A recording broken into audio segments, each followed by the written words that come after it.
Hello दोस्तों, स्वागत है आप सभी का आपके अपने YouTube चैनल जिज्ञासा इंस्टीट्यूट में। देखें, आज एक महत्वपूर्ण कलाकार रहेंगे बाबा योगेंद्र जी। तो यहाँ पे देखें, दो चीज़ें महत्वपूर्ण रहेंगी इनसे जुड़ी जो भी रहेंगी। तो बाबा योगेंद्र जी रहेंगे, एक तो इनकी डेथ 2022 में रहेगी और कला संगठन संस्कार भारती से ये जुड़े रहे हैं। मतलब जो कला संगठन संस्कार भारती है उसके संस्थापक के रूप में ये रहे हैं। तो इनके बारे में देखेंगे। बाबा योगेंद्र जी जो रहेंगे, बाबा योगेंद्र जी, तो इनका जन्म देखेंगे 1924 में रहेगा और 2022 में इनकी डेथ होती है। और संस्कार भारती के ये संस्थापक के रूप में भी जाने जाते हैं। तो ये रहेंगे बाबा योगेंद्र जी। यहाँ पे इमेज लगी है, इनको देख लीजिएगा। बाबा योगेंद्र जी ये रहेंगे। इनका जन्म देखें 7 जनवरी 1924 को रहा है, 7 जनवरी 1924 को। और उत्तर प्रदेश के ये बस्ती डिस्ट्रिक्ट के रहेंगे, है ना। उत्तर प्रदेश के प्रमुख कलाकारों में इनका नाम रहेगा। और निधन इनका 2022 में रहा है। तो जो चैनल पे कलाकारों का निधन संबंधी प्लेलिस्ट रहेगी, कलाकारों का निधन, तो इसी प्लेलिस्ट में देख लीजिएगा 2022 से और 2025 तक जितने कलाकार रहेंगे उनके निधन संबंधी जानकारी और उनसे जुड़ी जो भी जानकारियां रहेंगी वो इस चैनल पे मिल जाएंगी। और प्लेलिस्ट रहेगी कलाकारों का निधन। तो इनका निधन देखेंगे 2022 लखनऊ में रहेगा। ठीक है। तो बाबा योगेंद्र जी का निधन 2022 में रहेगा। उत्तर प्रदेश के कलाकार हैं, उत्तर प्रदेश लखनऊ में ही इनकी डेथ रहेगी। इनका जन्म देखेंगे, प्रसिद्ध वकील बाबू एक रहेंगे विजय बहादुर श्रीवास्तव, तो उनके घर में हुआ था। और महज 2 वर्ष की अवस्था में इनकी माता जी का देहांत हो गया था। ठीक है। फिर इन्हें पड़ोस के परिवार में बेच दिया गया था।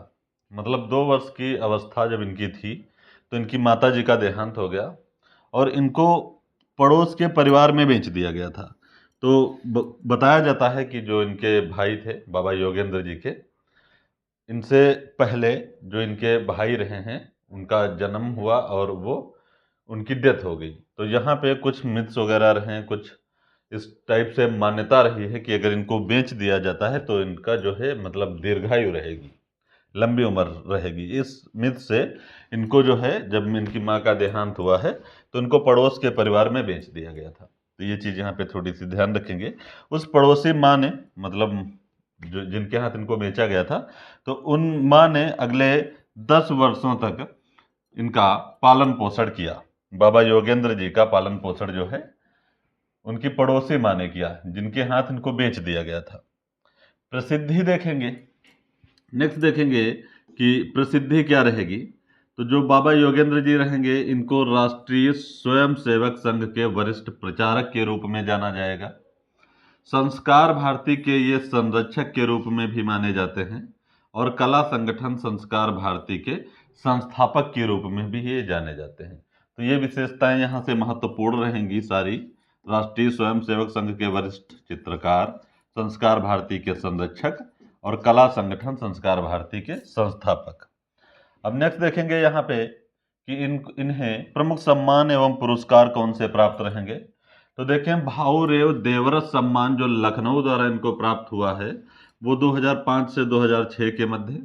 अहिल्याबाई राष्ट्रीय पुरस्कार इंदौर द्वारा 2008 में और भारत सरकार द्वारा इनको पद्मश्री 2018 में मिला था। तो यहाँ पे देखेंगे कि पद्म श्री से सम्मानित कलाकार जो बाबा योगेंद्र जी रहेंगे, तो उनका संस्कार भारती संस्था से घनिष्ठ संबंध, उसके संरक्षक और उसके संस्थापक के रूप में इन्हें जाना जाता है। अब थोड़ा सा देखेंगे संस्कार भारती संस्था के कार्य वगैरह क्या रहते हैं, किस क्षेत्र में कार्य करते हैं और स्थापना वगैरह, स्थिति वगैरह, तो वो सारी चीजें देखेंगे। तो 1954 से संस्कार भारती की परिकल्पना विकसित होती गई और 1981 में लखनऊ में इसकी विधिवत स्थापना हुई। तो इसकी स्थापना जो रहेगी 1981 में लखनऊ में इसकी विधिवत स्थापना रहेगी और इसकी परिकल्पना विकसित जो रही है वो 1954 से रही है। संस्कार भारती की स्थापना इन्होंने यादराम देशमुख, श्याम कृष्ण के साथ मिलकर की थी और भी कुछ प्रमुख इनके साथी वहां पे रहेंगे। तो इनका नाम प्रमुख रहेगा जो यादराम देशमुख श्याम जी रहेंगे, तो इनका नाम यहाँ पे प्रमुख रहेगा। इनके साथ मिलकर इन्होंने संस्कार भारती की स्थापना जो है 1981 में लखनऊ में की थी। नेक्स्ट देखेंगे कि संस्कार भारती संस्था चित्रकला, नृत्य, रंगोली, संगीत एवं काव्य व अन्य सांस्कृतिक विधाओं के क्षेत्र में कार्य करती है। तो ये तो इसके कार्य हो गए संस्कार भारती के। लखनऊ में स्थिति होगी 1981 में इन्होंने यादराम देशमुख श्याम कृष्ण के साथ मिलकर, जो बाबा योगेंद्र जी रहेंगे, उन्होंने इसको स्थापित किया था। कुछ और भी इनके साथी वगैरह वहां पे रहेंगे। नेक्स्ट देखेंगे कि 1990 से संस्कार भारती के वार्षिक अधिवेशन कला साधक संगम के रूप में आयोजित किए जाते हैं, जिनमें संगीत, नाटक, चित्रकला, काव्य, साहित्य और नृत्य विधाओं से जुड़े देश भर के स्थापित व नवोदित कलाकार अपने कला का प्रदर्शन करते हैं यहाँ पे। तो ये रिपीटेड भी है और आगे फिर से पूछे जाने के पूरे आसार रहेंगे। भारतीय संस्कृत के उत्कृष्ट मूल्य की प्रतिष्ठा करने की दृष्टि से राष्ट्रीय गीत प्रतियोगिता, कृष्ण रूप सज्जा है यहाँ पे, कृष्ण रूप सज्जा प्रतियोगिता, ये जो रंगमंच से संबंधित रहेंगे वो, और राष्ट्र भावना जगाने वाले नुक्कड़ नाटक, इसके साथ नृत्य, रंगोली, मेहंदी, चित्रकला, काव्य यात्रा और स्थान स्थान पर राष्ट्रीय कवि सम्मेलन आदि बहुविध कार्यक्रम का आयोजन संस्कार भारती द्वारा किया जाता है। तो संस्कार भारती द्वारा किन चीज़ों का, नवोदित चित्रकार जो रहेंगे उनके द्वारा इन सारी प्रतियोगिताओं और जो भी ये कलाएं वगैरह रहेंगी, इनका जो है आयोजन यहाँ पे होता रहता है। आज देश भर में संस्कार भारती की 1200 से अधिक इकाइयां कार्य कर रही हैं। ठीक है, देश भर में 1200 से अधिक इकाइयां कार्य कर रही हैं। तो देखें, जो बाबा योगेंद्र जी रहेंगे तो इनसे बस उत्तर प्रदेश बस्ती के कलाकार रहेंगे। लखनऊ में 2022 में इनकी डेथ रहेगी। और कला संस्कार जो रहेगा, भारतीय संस्कृति को बढ़ावा देने के लिए जो सोसाइटी रहेगी, संस्थान रहेगा, उसके ये संरक्षक माने जाएंगे, संस्थापक माने जाएंगे। तो यहाँ से ये चीज़ें महत्वपूर्ण रहेंगी। तो आज का वीडियो छोटा सा ही था, तो मिलते हैं नेक्स्ट वीडियो में next day. Thank you so much.